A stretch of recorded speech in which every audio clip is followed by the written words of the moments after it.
Good morning, students. Today we are going to start the last part of this chapter, the Mughal Empire. This is the chapter, and today we'll discuss the topic the Mughal Empire in the 17th century and after. Till now, we have discussed about the Mughal Empire, the beginning of Mughal empires, how it was established, how it was expanded by different Mughal emperors, and what kind of administration system was there, what was their military system during Mughal Empire. So let's start the topic in 17th century and after, the situation of Mughal Empire. Each and every sentence is very important, and you have to try to understand all the sentences, and then you will be able to understand this topic clear. So that's why we are going to discuss this topic with the help of the textbook.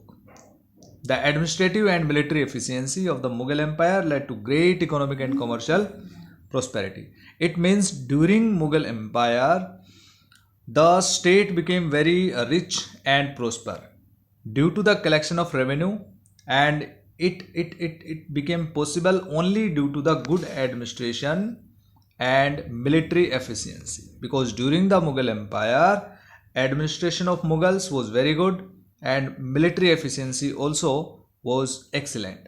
International travelers described it as fabled land of wealth. During Mughal Empire, this complete arena was considered very wealthy, but these same visitors were also appalled at the state of poverty that existed side by side with the greatest opulence. The inequalities were glaring, means during the Mughal Empire in the society, although the prosperity was there, but big differences were found between the rich and poor people. Documents from the 20th year of Shah Jahan's reign inform us that the highest ranking Mansabdars were the highest rank. In the previous video we discussed, were only 445 in number out of a total 8,000. Clear? Highest ranking Mansabdars were only 445 and total Mansabdars approximately 8,000. So only 445 were having the highest rank. This small number, a mere 5.6% of the total number of Mansabdars, received 61.5%. Means these people, only a few number of Mansabdars, 5.6% Mansabdars, used to have 61.5% of the total estimated revenue of the empire as salaries for themselves and their troopers. As we already have discussed that Mansabdars used to get the salaries as well as revenue as in form of jagirs for themselves and their troopers. So in this way, only a few Mansabdars got highest number of wealth there. During Mughal Empire, the Mughal emperors and their Mansabdars spent a great deal of their income on salaries and goods.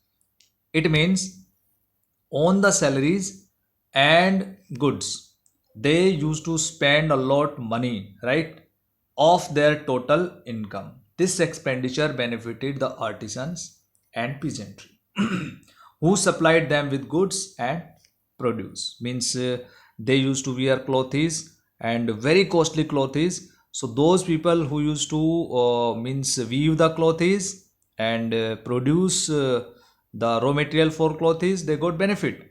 But the scale of revenue collection left very little for investment in the hands of the primary producers. For example, the peasants and the artisan. The poorest amongst them lived from hand to mouth, and they could hardly consider investing in additional resources, tools, supplies to increase productivity. It means most of the producers, you have to listen carefully, most of the producers, they only earn their livelihood and hand to mouth. They were in condition of hand to mouth, means how much they earned, just they spend on their livelihood for means being alive, and they could not means spend the money on as investment, clear, to increase their prosperity, to increase their income, purchasing tools, supplying goods, like these things. So the wealthier peasantry and artisanal groups, the merchants, bankers profited in this economic world. All the people could not get the benefit. The enormous wealth and resources commanded by the Mughal elite made them an extremely powerful group of people in the late 17th century. Late 17th century means during the reign of Mughal Emperor Aurangzeb. I am talking about the duration of Mughal Emperor Aurangzeb. At that time, what happened? As the authority of the Mughal Emperor slowly declined after the death of Mughal Emperor Aurangzeb, before the death of Aurangzeb, means these kinds of wealth and resources commanded by the Mughal elite, means higher classes people in Mughal, made them an extremely powerful group of people in the late 17th century, right? But after that, as the authority of the Mughal emperor slowly declined, his servants emerged as powerful centers of power in the regions. For example, in Murshidabad, right, Murshid Quli Khan became powerful. He was the Subedar appointed by the Mughal emperors, but later he became very powerful. Clear? In the same way, in Hyderabad, in southern parts of the country, and in some of the central parts of the country, the Subedars and the employees appointed by the Mughal emperors became very powerful, and they opposed their authorities. For example, Mughal emperors. They constituted new dynasties and held command of provinces like Hyderabad, Awadh. Although they continued to recognize the Mughal emperor in Delhi as their master. By the 18th century, means beginning of 1700, the provinces of the empire had consolidated their independent political identities. We'll read in detail about this in chapter 10. Just you have to understand the thing. In this way, we have completed the chapter, but one more thing is left here elsewhere.